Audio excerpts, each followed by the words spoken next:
Have you ever put on a pair of jeans, pushed your thumb into that small pocket stitched inside the right front pocket, and tried to think of a single thing you actually carry that would fit in it?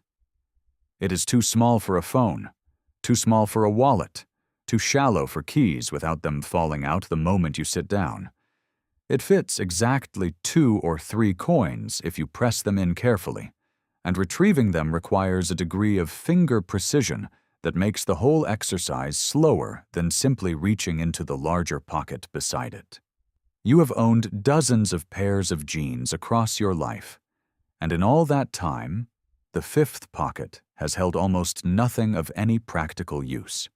And yet it is there, on virtually every pair of jeans made by every manufacturer across more than a century of production, positioned in exactly the same place, sewn to exactly the same depth, serving a purpose that the vast majority of people who have ever worn jeans have either forgotten or never been told. Jeans are the most widely worn garment in human history. Estimates of global production run to several billion pairs per year, distributed across every country, every climate, and every income level on Earth.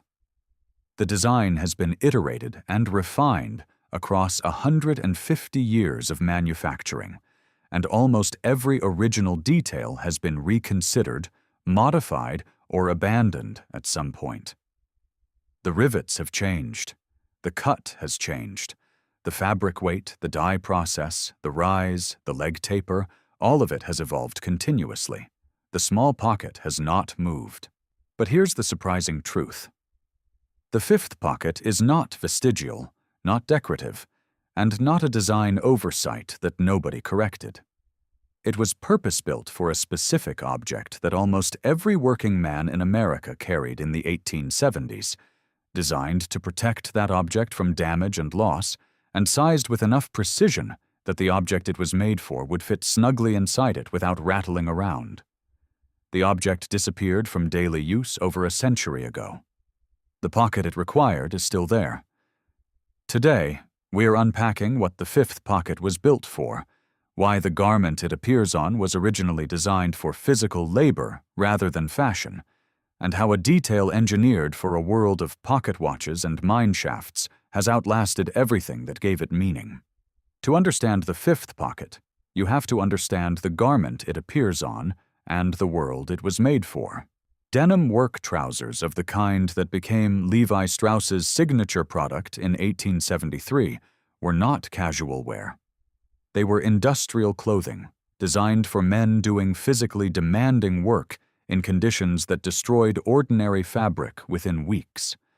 Gold miners, railroad workers, and ranch hands needed trousers that could withstand sustained contact with tools, rock, rope, and saddle leather without tearing at the seams.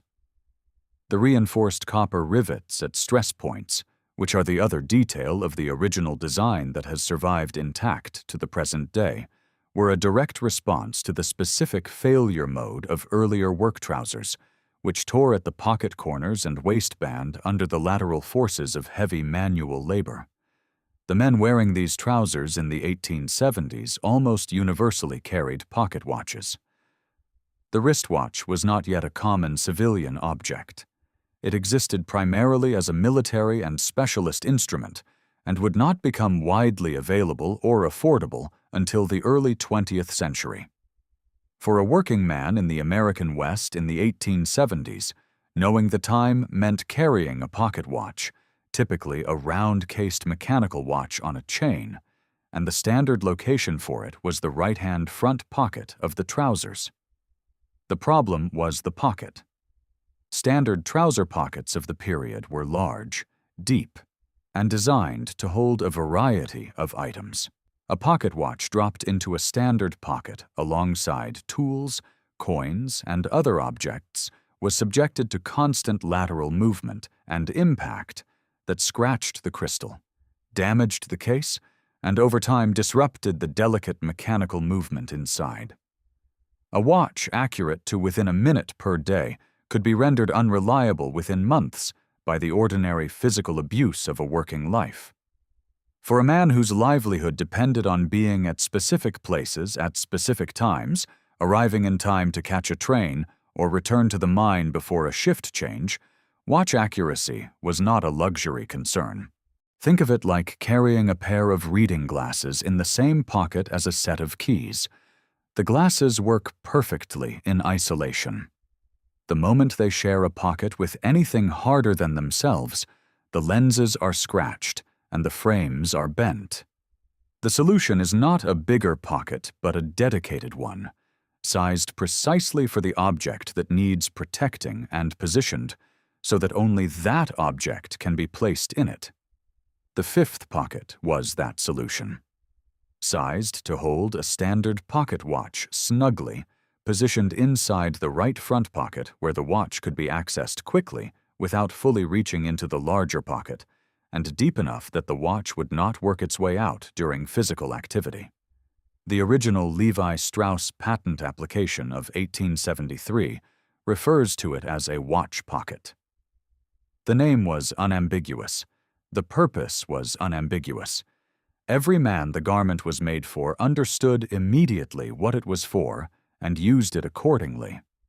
So, if the pocket was designed specifically for a pocket watch, why did it survive intact through a century in which pocket watches became obsolete, and the garment itself transformed from work clothing into the most widely worn casual trouser on earth? The answer, as is often the case in history, comes down to the gap between the pace of fashion change and the pace of manufacturing standardization. When the wristwatch displaced the pocket watch through the 19-teens and 1920s, jeans were still primarily work clothing worn by a specific demographic in specific occupations. The men buying them were not particularly concerned with whether the watch pocket was still necessary. It was part of the garment they recognized, part of the pattern that distinguished this specific product, and no compelling reason existed to remove it. Removing a pocket costs approximately the same as leaving it in, and the customers who had always expected to see it there would have noticed its absence more than they noticed its presence. When jeans transitioned into mainstream casual wear through the 1950s and 60s, carried into youth culture by the cinema and music, and a deliberate rejection of the formal clothing of the previous generation, the fifth pocket came with them. By that point, it had been in the garment for 80 years. It was not evaluated for usefulness or removed on grounds of obsolescence. It was simply part of what jeans looked like. New manufacturers copying the established design copied the pocket because the design included it. The pocket had become definitional in the same way the rivets had, a recognizable feature of a recognizable garment, maintained by the inertia of an industry that had no reason to change something nobody was complaining about. Various uses have been proposed for it over the decades by people trying to find a purpose for a feature they didn't understand. Coins, a lighter, a folded note, a USB drive. None of them fit particularly well because the pocket was not designed for any of them. It was designed for an object with a specific diameter, a specific depth, and a specific fragility, and it fits that object, and only that object, with the precision of something that was measured rather than approximated. So the next time you run your thumb into that small pocket and find it empty and too shallow for anything you carry, you'll know what it was waiting for. A round-cased mechanical watch on a chain, carried by a man who needed to know when his shift started and couldn't afford to have the mechanism damaged by sharing a pocket with anything harder than itself. The watch is gone. The pocket it required is still there, sewn into every pair of jeans produced today by manufacturers who inherited the detail without inheriting the reason, passed on to wearers who inherited the trousers without inheriting the watch.